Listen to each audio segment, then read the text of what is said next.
بسم الله الرحمن الرحيم. الحمد لله نحمده ونستعينه ونستغفره ونؤمن به ونتوكل عليه ونعوذ بالله من شرور أنفسنا ومن سيئات أعمالنا.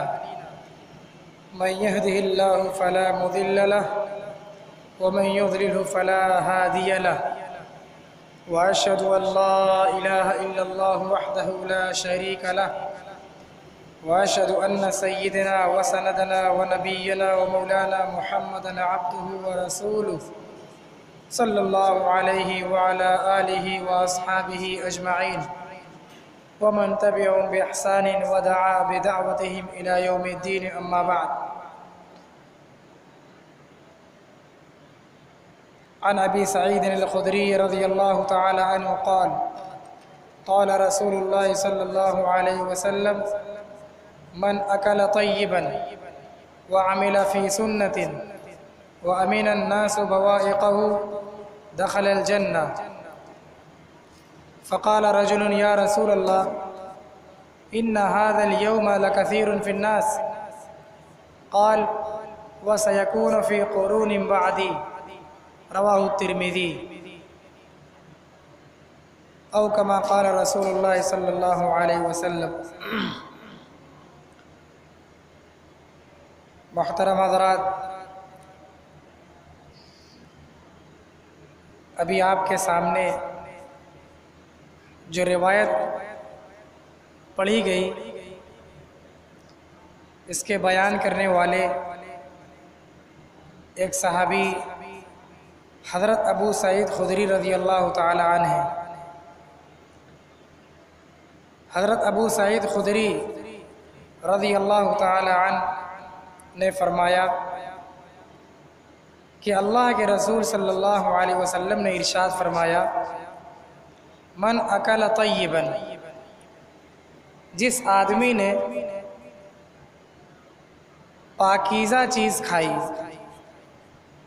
جس آدمی نے حلال کھایا، یا جو آدمی حلال کھائے گا، وعمل فی سنت،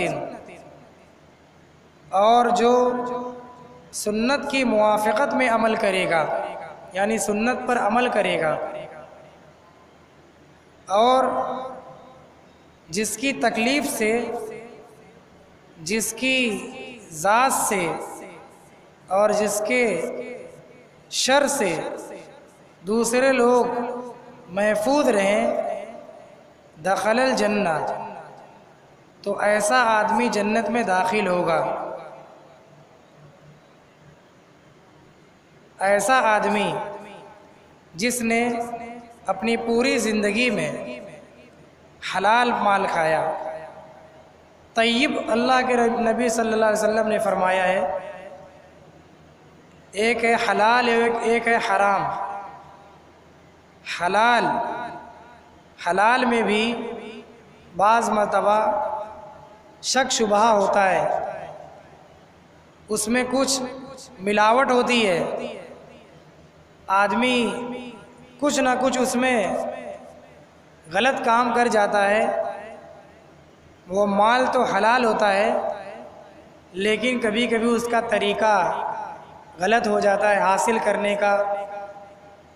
تو طیب نبی اکرم صلی اللہ علیہ وسلم نے فرمایا ہے، طیب کہتے ہیں انتہائی پاکیزہ اور انتہائی حلال چیز. ایسی حلال چیز جس کی پاکی میں اور جس کی صفائی ستھرائی میں ذرہ برابر بھی کوئی شک شبہ نہ ہو، جس میں حرام اور مکروہ اور ناجائز کی ذرہ برابر بھی ملاوٹ نہ ہو. ایسے رزق کو، ایسے مال کو اور ایسے لقمہ کو طیب کہتے ہیں. تو طیب کھانے کا حکم اللہ کے نبی صلی اللہ علیہ وسلم نے دیا ہے. اور یہ آپ نے کیوں فرمایا؟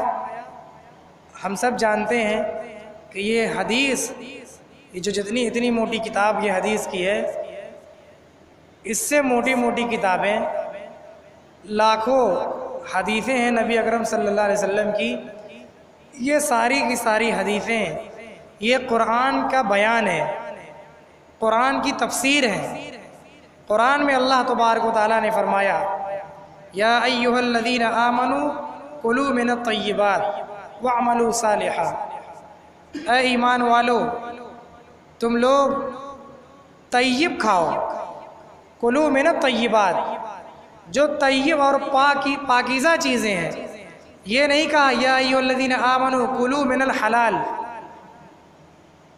مطلب وہی ہے کہ حلال کھاؤ، لیکن اللہ تعالیٰ جو لفظ استعمال کرتے ہیں اس میں غور کرنے والی بات ہوتی ہے کہ اللہ تبارک و تعالیٰ حلال کے بجائے طیب کہتے ہیں۔ طیب کا معنی ہوتا ہے انتہائی پاکیزہ، ہر قسم کے شکوک و شبہات سے پاک اور صاف رزق۔ جیسے ہم کھانا جس پلیٹ میں کھاتے ہیں، جس برتن میں کھاتے ہیں، تو وہ انتہائی پاکیزہ ہوتا ہے۔ ایک ادنا سے ادنا آدمی بھی جب کھانے بیٹھے گا تو اپنے گھروں کے برتن میں سے اس برتن کا استعمال کرے گا اور اس برتن کا انتخاب کرے گا جو سب سے زیادہ صاف ستھرا ہو، کیونکہ کھانے کے معاملے میں انسان کی فطرت بہت نفیس اور بہت ہی محتاط ہے۔ جیسے کھانا بنانے کے لیے سب سے پاکیزہ، سب سے صاف ستھرے برتن میں اس کو تیار کیا جاتا ہے، اسی طرح کھانے کے وقت بھی آدمی دھیان دیتا ہے کہ صاف ستھرا ہو۔ اسی لیے کھانے کے برتن ایسی چیز سے بنتے ہیں جو جلدی سے صاف ہو جائیں اور جلدی سے میلے کچیلے نہ ہوں، تو اسے کہتے ہیں طیب۔ تو اللہ نے کہا کلوا من الطیبات، پاکیزہ رزق کھاؤ، یعنی حلال میں بھی دھیان دو۔ یہ نہیں کہ یہ اس کا کھانا حلال جائز ہے، یہ تو جائز ہی ہے۔ جیسے جتنے بھی جانوروں کا گوشت کھانا اللہ نے حلال کیا ہے، تو اب کوئی آدمی یہ کہے کہ بھینس حلال ہے، گائے حلال ہے، بکری بکرا کا گوشت حلال ہے، مرغا حلال ہے، تو چاہے جیسے بھی حاصل ہو وہ حلال ہوگا؟ حلال نہیں ہوگا۔ حلال میں بھی احتیاط، حلال کو بھی حلال طریقے سے ہونا چاہیے اور وہ ہم تک حلال طریقے سے پہنچنا چاہیے، تب جا کر اس کو کہیں گے طیب، پاک، جس کو اردو میں ہم لوگ پاک کہتے ہیں۔ تو حضور نے فرمایا من اکل طیبا، جس شخص نے پاکیزہ رزق کھایا، انتہائی احتیاط سے پاکیزہ اور حلال رزق کھایا، وعمل فی سنت، اور وہ سنت کی موافقت میں وہ عمل کرتا رہا، سنت کی موافقت میں، اسی کو ہم لوگ کہتے ہیں سنت پر عمل کرتا رہا۔ سنت کیا چیز ہے؟ نبی اکرم صلی اللہ علیہ وسلم نے جو حکم دیا ہے، آپ نے جو تعلیمات دی ہیں، آپ کے سامنے جو کام کیے گئے، آپ نے اس کو منع نہیں کیا، یا آپ کے سامنے جو کام ہوئے آپ نے اس کو منع کر دیا، اور جو کام خود آپ نے کیا یا جو کام آپ نے کرنے سے منع کر دیا، یہ تمام کی تمام چیزیں سنت ہیں۔ نبی اکرم صلی اللہ علیہ وسلم کی سنت کو سمجھنا ہے تو صحابہ کرام رضی اللہ تعالی عنہ کی زندگی ہمیں دیکھنی پڑے گی۔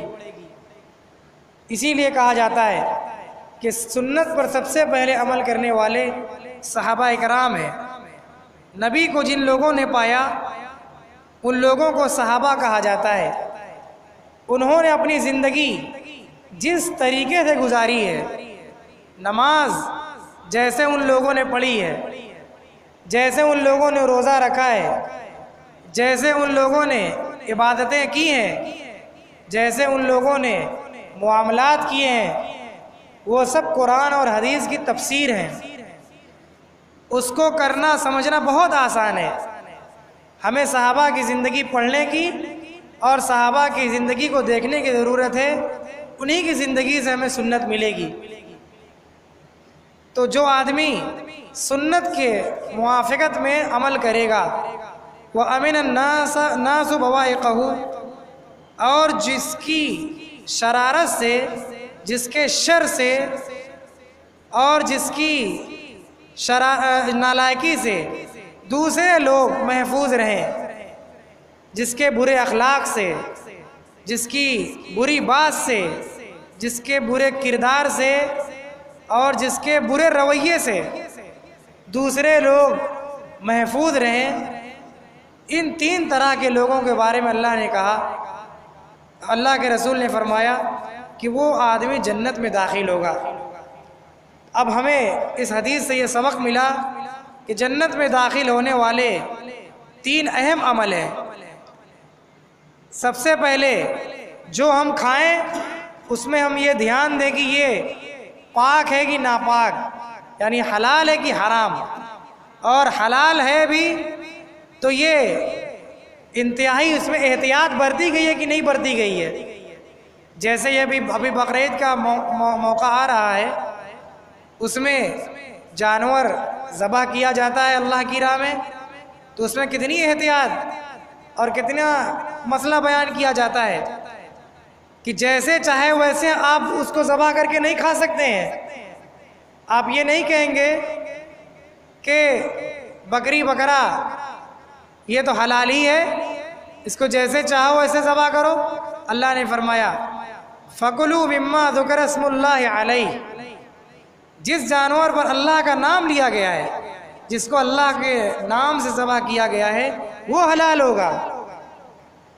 یہ نہیں کہ ہم اب جانور 10,000 کا خرید کر لائے ہیں اور اگر وہ اللہ کے نام سے ذبح نہیں ہوا تو ہم اپنے پیسے کو دیکھتے ہوئے اس کو حلال کر دیں کہ ہمارا پیسہ خراب نہ ہو، ہمارا جانور خراب نہ ہو۔ وہ تو بکرا تو حلال ہی ہے، اللہ کے نام سے وہ حلال ہوگا تو وہ پاکیزہ ہوگا، وہ ہوگا طیب۔ تو طیب اپنے کھانے میں ہمیں غور کرنا ہے کہ ہم جو لقمہ کھا رہے ہیں، ہم جو کمائی کر رہے ہیں، ہم جو کاروبار کر رہے ہیں، اس سے ہمیں پاکیزہ حلال روزی حاصل ہو رہی ہے یا اس میں شک شبہ ہے، گناہ شامل ہے، سود شامل ہے اور دوسرے کا حق شامل ہے۔ ہمارا ہر وہ لقمہ جس میں کسی کا حق دبا ہوا ہو، جس میں کسی کا حق مارا گیا ہو یا کسی کی اجازت کے بغیر ہم وہ کھا رہے ہیں تو وہ دیکھنے میں تو حلال ہے لیکن وہ حلال نہیں ہے، وہ حرام اس میں ملا ہوا ہے، اس میں حرام کی ملاوٹ ہے، اس میں کسی کا حق مارا گیا ہے۔ ہم جو کاروبار میں ہیں، جو بنکر کے ہم کاروبار میں ہیں، کپڑا بنتے اور بنواتے ہیں، کوئی تیار کرواتا ہے اور کوئی تیار کرتا ہے۔ اس میں بڑی احتیاط کی، یہ معاملات ہیں، معاملات کی صفائی بہت ضروری ہے۔ ہم کسی طریقے سے کھانا تیار ہو کر ہمارے سامنے آ جائے یہ کافی نہیں حلال ہونے کے لیے، بلکہ جن جن ذریعے سے وہ آیا ہے وہ سب حلال ہونا چاہیے۔ ایک چور اگر وہ یہ کہے کہ ہمیں اپنے اہل و عیال کا پیٹ پالنا ہے اور اس کے گھر والے یہ سوچیں کہ کہیں سے بھی لاتا ہے، ہم لوگوں کو کھلاتا تو ہے، ہمارا پیٹ تو پالتا ہے، تو یہ ان کے لیے حلال نہیں ہے۔ جانتے بوجھتے اس لقمے کو کھانا گویا اپنے پیٹ میں انگارے بھرنا اور حرام کھانا ہے۔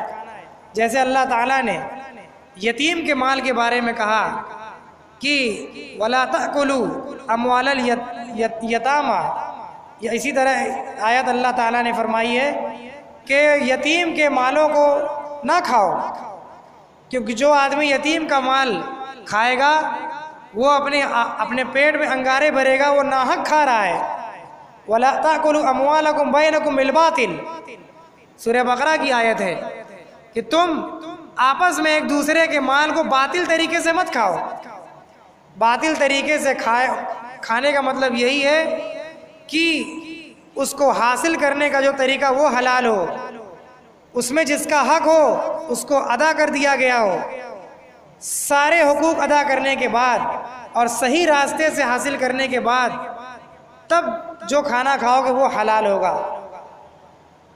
اس حدیث میں یہ بھی دھیان دیجئے کہ نبی اکرم صلی اللہ علیہ وسلم نے پہلے کھانے کی بات کہی ہے، پہلے عمل کرنے کی بات نہیں کہی۔ اور قرآن میں بھی دیکھیے اللہ تعالیٰ نے کہا یا ایھا الذین آمنوا کلوا من الطیبات، انبیاء سے فرمایا یا ایھا الرسول کلوا من الطیبات واعملوا صالحا۔ اللہ تعالیٰ نے پہلے کھانے کی بات کہی، کیونکہ جب آدمی کے پیٹ میں حلال رزق جائے گا تو اس سے جو عمل ہوگا وہ بھی نیک نکلے گا، اور جس آدمی کے پیٹ میں حرام مال جائے گا تو اس سے جو عمل ظاہر ہوگا وہ برا عمل ظاہر ہوگا۔ عمل کے اندر کھانے کا بڑا دخل ہے۔ ایک آدمی حرام کھاتا رہے، حرام کماتا رہے، حرام میں پھنسا رہے اور یہ تمنا کرتا رہے کہ ہمیں نیکی کی توفیق مل جائے، یا نیک عمل کر رہا ہے تو اس کا وہ نیک عمل قبول نہیں ہو رہا ہے، اور اگر نیکی نہیں کر رہا ہے تو اس کی نیکی نہ کرنے کا سبب وہ حرام مال ہے۔ اولیاء کرام بزرگان دین اس میں بڑی احتیاط کرتے ہیں، وہ ہر ایرے گہرے کے گھر دعوت نہیں کھاتے ہیں، اور ہر ایسے تیسے کے ساتھ بیٹھ کر بھی نہیں کھاتے ہیں، کیونکہ ان کو اللہ تعالیٰ نے اتنی طاقت اور اتنی قوت دے رکھی ہوتی ہے کہ وہ پہچان جاتے ہیں کہ کون سے لقمے کے اندر حرام شامل ہے اور کس لقمے کی وجہ سے ہمارے عبادت کے اندر کوتاہی پیدا ہوئی۔ حضرت امام شافعی رحمۃ اللہ علیہ، حضرت امام احمد ابن حنبل رحمۃ اللہ علیہ غالباً امام شافعی رحمۃ اللہ علیہ کے یہاں گئے، اور وہاں انہوں نے جو کھانا کھایا تو بہت زیادہ کھایا، اپنی عادت سے زیادہ۔ تو لوگوں کو بہت تعجب ہوا کہ آپ نے تو کوئی رعایت نہیں کی، اکثر بڑے لوگ بہت کم کھا کر کے اپنی زندگی گزارتے ہیں، کھانے میں بہت احتیاط کرتے ہیں۔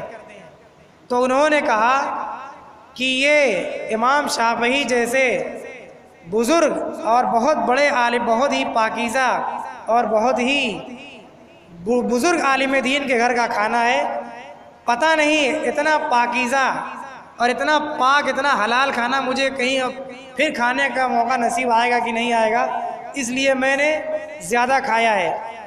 کیونکہ بزرگوں کے کھانے سے اعمال کے اندر توفیق ملتی ہے، اعمال کے اندر ترقی ہوتی ہے، برکت ہوتی ہے۔ تو ہمارے اعمال کا اندر ہمارے کھانوں کا بڑا اثر ہے، اور حلال کا بہت دخل ہے عبادات کے اندر، نیکی کے اندر اور گناہوں سے بچنے میں۔ اگر ہم گناہوں سے بچنا چاہتے ہیں تو پہلے اپنے لقمے کو حلال کریں۔ اگر ہمارا لقمہ حلال ہے تو اللہ تعالی ہمارے اعمال بھی نیک اور گناہوں سے پاک ظاہر فرمائیں گے، ہمیں نمازوں کی توفیق ملے گی، ہمیں مسجد میں آنے کی توفیق ملے گی، ہمیں گناہوں سے بچنے کی فرصت ملے گی، شیطان کے وسوسے سے ہماری حفاظت کی جائے گی۔ اس کی جیتی جاگتی مثال دیکھیے رمضان المبارک جیسا مہینہ۔ رمضان المبارک کا مہینہ جیسے ہی آتا ہے، ہر آدمی اپنی طاقت بھر اور خدا کی طرف سے قدرتاً گناہوں سے سب کو بچا لیا جاتا ہے۔ ہر گناہ کی محفل بہت حد تک ختم ہو جاتی ہے، اور ہر گناہوں کے اڈے بند ہو جاتے ہیں، یہاں تک کہ اللہ تعالیٰ شیطان کو قید کروا دیتے ہیں، جو تمام کی تمام آفتوں کی جڑ ہے، تمام وسوسوں کا وہی ذریعہ ہے۔ تو دیکھیے ہر آدمی مسجد آتا ہے کہ نہیں آتا ہے؟ وہی کھانا ہم لوگ سال بھر کھاتے ہیں اور اسی ٹائم کھاتے ہیں، بلکہ رمضان کے علاوہ تو زیادہ کھاتے ہیں، اور رمضان میں تو کھانے میں کچھ بندش بھی ہو جاتی ہے، لیکن پھر بھی مسجد میں آنے کی توفیق زیادہ ہوتی ہے۔ ایسا کیوں ہوتا ہے؟ کیونکہ ہماری جو غذا ہے، جو لقمہ ہمارے پیٹ میں جاتا ہے وہ بہت ہی محتاط اور پاکیزہ طریقے سے جاتا ہے۔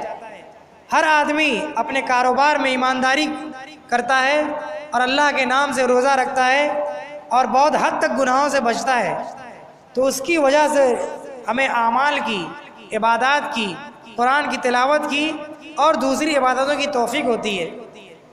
یہی عادت اگر ہم اپنی زندگی میں بنائیں گے اور ہم اپنے کھانے میں احتیاط برتیں گے، حلال کی فکر کریں گے، تو ہمیں اپنی زندگی کے اندر اعمال صالحہ کی ہم سب کو توفیق ہوگی۔ وَعَمِلَ فِي سُنَّةٍ، اور جو سنت کی موافقت میں عمل کرے۔ دیکھیے، ہم لوگوں کو جو عمل کرنا ہے زندگی بھر وہ سنت پر عمل کرنا ہے، اسی کو کہتے ہیں شریعت پر عمل کرنا۔ اس کے علاوہ جو بھی عمل ہے، جو بھی کام ہے، وہ سب دین نہیں ہے، وہ سب بدعت ہے۔ سنت کے خلاف اور سنت کے مقابلے میں جتنی چیز ہے سب بدعت ہے، یعنی یہ نہ اللہ کا حکم ہے اور نہ اللہ کے نبی کا، نہ صحابہ کا، نہ صحابہ کے بعد ان کے شاگردوں کا، نہ اللہ کے رسول کے زمانے سے لے کے آج تک پوری امت کا۔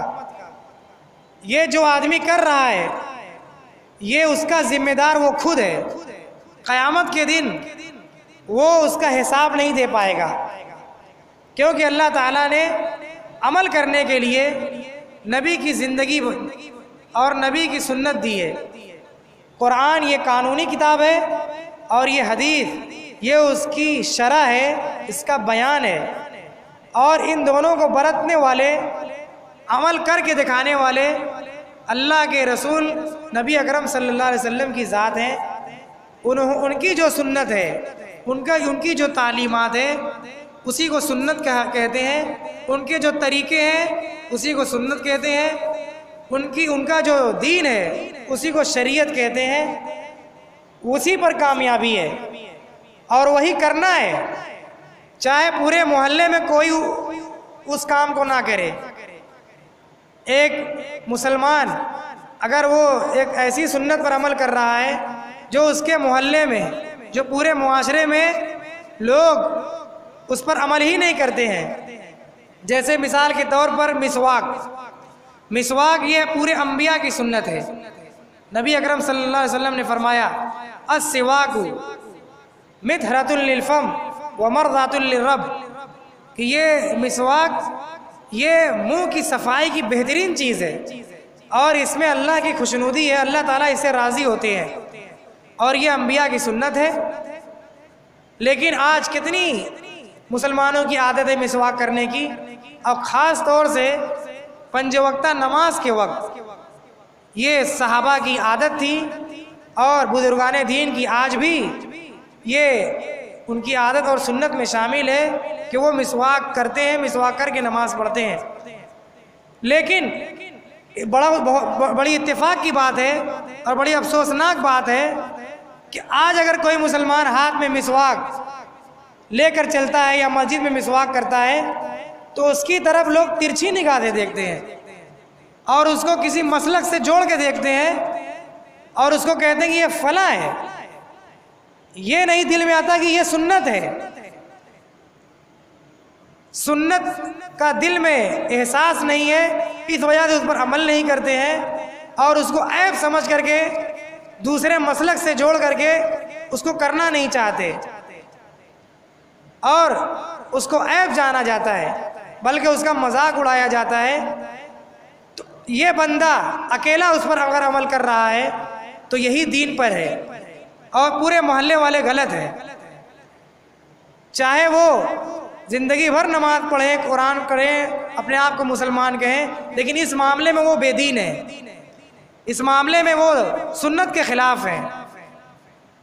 جو نبی اکرم صلی اللہ علیہ وسلم کی سنت ہے اسی پر عمل کرنا ہے اور اسی کی موافقت میں بھی رہنا ہے۔ یعنی اگر ہم اس سنت پر عمل نہیں کر پا رہے ہیں اپنی سستی کی وجہ سے، اپنی کوتاہی کی وجہ سے، اپنی کمزوری کی، اپنی کم ہمتی کی وجہ سے، لیکن کوئی دوسرا کر رہا ہے تو اس کی حمایت کرنی چاہیے کہ نہیں آپ کر رہے ہو کرتے رہیے، آپ سنت پر عمل کر رہے ہو۔ اگر کوئی اس کے خلاف کھڑا ہو تو یہ آدمی اس کا سپورٹ کرے کہ نہیں یہ نبی کی سنت ہے، یہ دین ہے، یہ اللہ اور اس کے رسول کا حکم ہے، اس کے خلاف اگر کوئی کہے تو اس کا سپورٹ کرے۔ تو یہ ہے سنت کی موافقت میں عمل کرنا، یہ اس کا حکم دیا گیا ہے ہمیں۔ وَأَمِنَ النَّاسُ بَوَائِقَهُ، اور اس میں بہت ساری تفصیلیں ہیں۔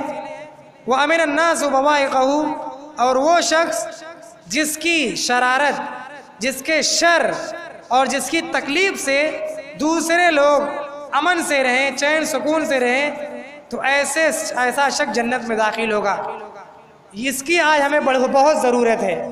ہمارے اپنے گھر سے لے کر کے اپنی مسجد اور پورے محلے تک ہمیں اس معاملے میں ہم بہت غفلت میں ہیں اور بڑی غفلت کا شکار ہے۔ ہم سب اپنے گھر میں اپنی زبان پر کنٹرول نہیں رکھ پاتے ہیں، چاہے گھر کا گارجین ہو، چاہے گھر کا ایک چھوٹے سے چھوٹا فرد ہو، ہر ایک کی زبان بے قابو ہے، چاہے غصے میں یا عادت کے بگڑنے کی وجہ سے۔ ہر ایک اس میں ملوث ہے، ہم سب اس میں ملوث ہیں، ہم سب کو اس کی اصلاح کی ضرورت ہے۔ نبی اکرم صلی اللہ علیہ وسلم نے فرمایا من لم یوقر کبیرنا، من لم یرحم صغیرنا ولم یوقر شرف کبیرنا فلیس منا، جو آدمی ہمارے چھوٹوں پر رحم نہ کرے۔ چھوٹوں پر رحم کون کرے گا؟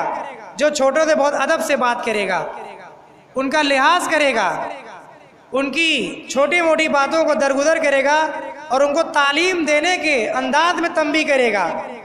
یہ نہیں کہ چھوٹے بچے نے اگر ایک گلاس پانی بھی گھر میں گرا دیا تو ایک تھپڑ اس کو لگا دیں۔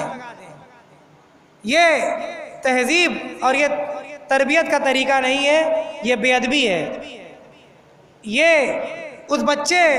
وہ بچہ آپ کے شر سے محفوظ نہیں ہے، تو اس سے اس بچے کو محفوظ کرنا ہے، اس کو ادب سکھانا ہے۔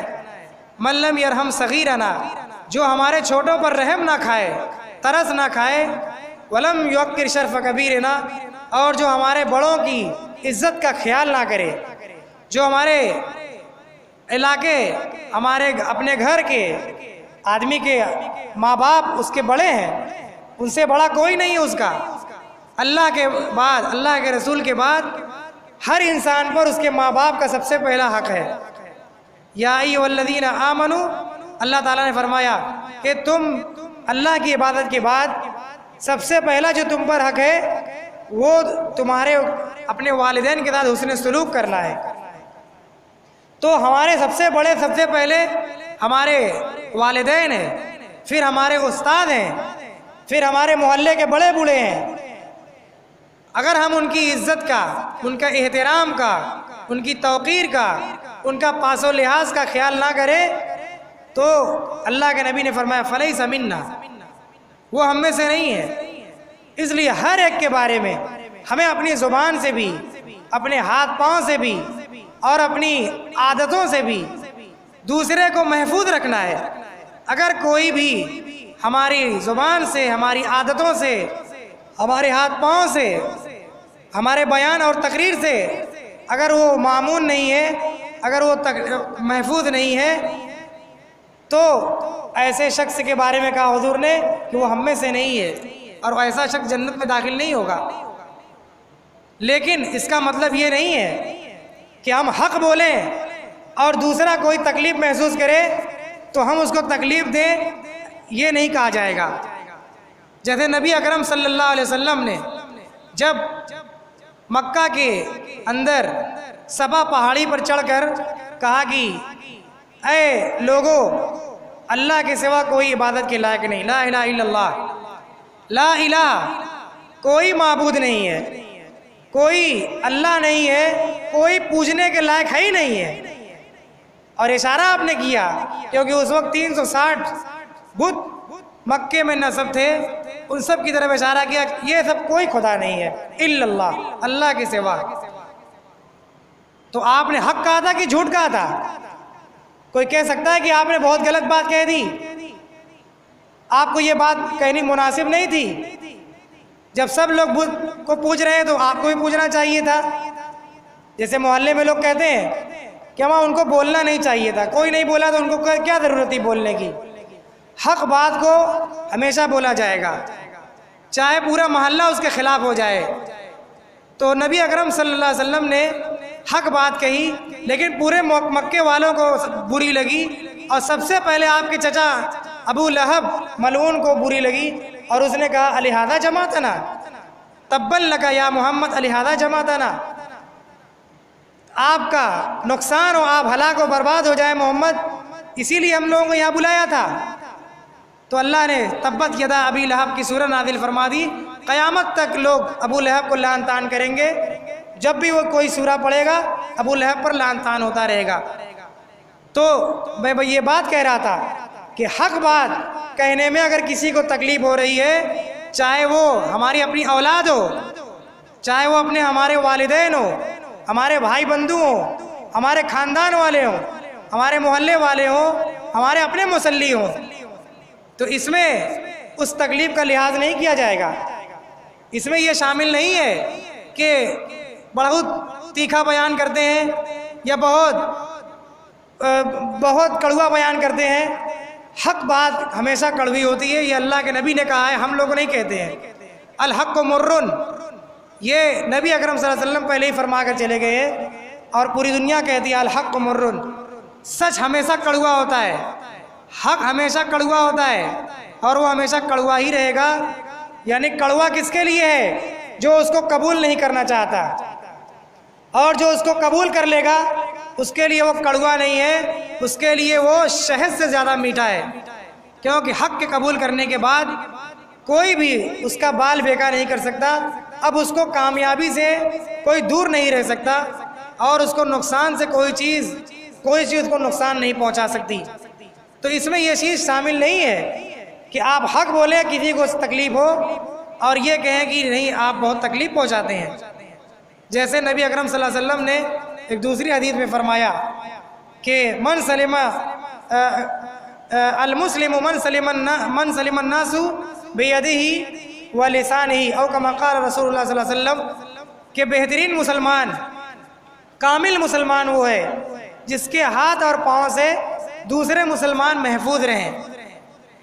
اور ایک دوسری حدیث میں آپ نے فرمایا کہ وہ پڑوسی، وہ مسلمان کامل مومن نہیں ہے جس کا پڑوسی اس کی شرارتوں سے، اس کی تکلیفوں سے محفوظ نہ رہے۔ یعنی حتی الامکان اپنے عادات سے، اپنی باتوں سے اور اپنے ہاتھ پاؤں سے کسی بھی طریقے سے کسی دوسرے مسلمان کو، یہ بلکہ یہاں ناس کا لفظ استعمال کیا ہے، یعنی کہ کوئی بھی انسان ہو، کوئی کسی بھی دھرم کا ہو، کسی بھی مذہب کا ہو، آپ کا پڑوسی دوسرے مذہب کا ہے، دوسرے دھرم کا ہے، وہ بھی اس بات کا مستحق ہے کہ آپ اس کے ساتھ اچھا برتاؤ کریں۔ اسلام امن و آشتی کا اور سکھ چین کا مذہب ہے۔ اسلام کسی کے ساتھ بھید بھاؤ نہیں کرتا، اسلام ہمیشہ دوسروں کی بھلائی چاہتا ہے۔ اسلام اسی لیے دوسروں کو سے کہتا ہے کہ لا الہ الا اللہ پڑھ لو، تاکہ تم جب مرنے کے بعد اللہ کے یہاں جاؤ تو ہمیشہ ہمیش کی آگ سے بچ جاؤ۔ دنیا میں تو جیسے زندگی گزر جائے گی، لیکن مرنے کے بعد کی زندگی بڑی کٹھن ہے، اسی کا اہم مسئلہ ہے۔ اسی لیے ہم مسلمان کہتے ہیں لا الہ الا اللہ پڑھنے سے ہمیشہ ہمیش کی نرک سے سارے کے سارے منوشیہ، سارے کے سارے انسان، سارے کے سارے لوگ بچ جائیں گے۔ تو چاہے کوئی بھی ہو پڑوسی آپ کا، چاہے کوئی بھی انسان ہو، اس کے ساتھ اچھا سلوک کرنا ہے، اس کو حتی الامکان جہاں تک ہو سکے اپنی تکلیف سے اس کو بچانا ہے کہ ہماری ذات سے کسی دوسرے کو تکلیف نہ ہو جائے۔ تو یہ چیزیں ایسی ہیں کہ اس کی وجہ سے انسان جنت میں داخل ہوگا۔ آگے حدیث سن لیجیے۔ فقال رجل یا رسول اللہ، چنانچہ ایک شخص نے کہا اے اللہ کے رسول، ایک شخص یعنی ایک صحابی نے فرمایا اے اللہ کے رسول، ان ھذا اليوم لکثیر فی الناس، یہ تینوں بات تو آج بہت سے لوگوں میں ہے، یعنی صحابہ اکرام پاکیزہ کھاتے تھے اور وہ سنت ہی پر عمل کرتے تھے، اپنے سامنے نبی کو دیکھتے تھے اسی کے مطابق عمل کرتے تھے، اور صحابہ کی مثال کوئی نہیں پیش کر سکتا کہ ان سے کسی کو تکلیف پہنچی ہو، وہ خود بھوکے رہتے تھے، دوسروں کو کھانا کھلاتے تھے۔ تو کہا کہ یہ تو ہم لوگوں میں بہت ہے۔ آج پوچھنے کا مقصد یہ تھا کہ بعد میں بھی یہ چیز رہے گی کہ نہیں رہے گی؟ تو اللہ کے رسول نے فرمایا وَسَيَكُونُ فِي قُرُونٍ بَعْدِي، یہ چیز میرے بعد بھی رہے گی، یہ چیز میرے بعد کے آنے والے زمانوں میں بھی رہے گی، یعنی میرے ماننے والے جو ہوں گے، جو سچے مومن ہوں گے، جو پاکیزہ کھانے والے، جو اپنے لقمے میں پاکیزگی کا حلال کا خیال کریں گے، اور جو میری سنت کا لحاظ کریں گے، جو سچے مسلمان ہوں گے، اور جو اپنی دوسروں کو تکلیف پہنچانے سے رکیں گے، یہ بعد میں بھی لوگ ہوں گے، وہ میرے ماننے والے بعد میں بھی ایسے لوگ ہوں گے۔ یہ صرف آج ہی تک نہیں ہے، اللہ کا شکر ہے کہ ہم میں سے جو لوگ اس پر عمل کر رہے ہیں، ہماری زندگی میں جو حصہ ہے ہمیں اس پر شکر ادا کرنا چاہیے کہ نبی اکرم صلی اللہ علیہ وسلم نے کہا ہے کہ میرے بعد بھی لوگ ہوں گے۔ ہم اگر اس میں سے نہیں ہیں تو ہمیں دعا کرنی چاہیے کہ اللہ تعالی ہمیں ان تینوں صفت والا بنا دے، اور اگر ہمارے اندر یہ چیزیں ہیں تو ہم اللہ کا شکر ادا کریں کہ اللہ تعالی ہمیں اس پر باقی رکھ، آپ ہی کی توفیق سے ہم حلال کھا رہے ہیں، آپ ہی کی توفیق سے ہم حتی الامکان سنت پر عمل کرنے کی کوشش کر رہے ہیں، اور آپ ہی کے بچانے سے ہم دوسروں کو تکلیف پہنچانے سے بچے ہوئے ہیں۔ تو یہ شکر گزاری کی ضرورت ہے۔ اللہ تعالیٰ سے دعا ہے کہ اللہ رب العزت ہم تمام لوگوں کو اس حدیث پر جو بھی عمل کرنے کی چیزیں ہیں اس پر عمل کرنے کی توفیق عطا فرمائے، اور کہنے سننے سے زیادہ عمل کی توفیق عطا فرمائے۔ وآخر دعوانا الحمد للہ رب العالمین، وصلی اللہ علی النبی الکریم۔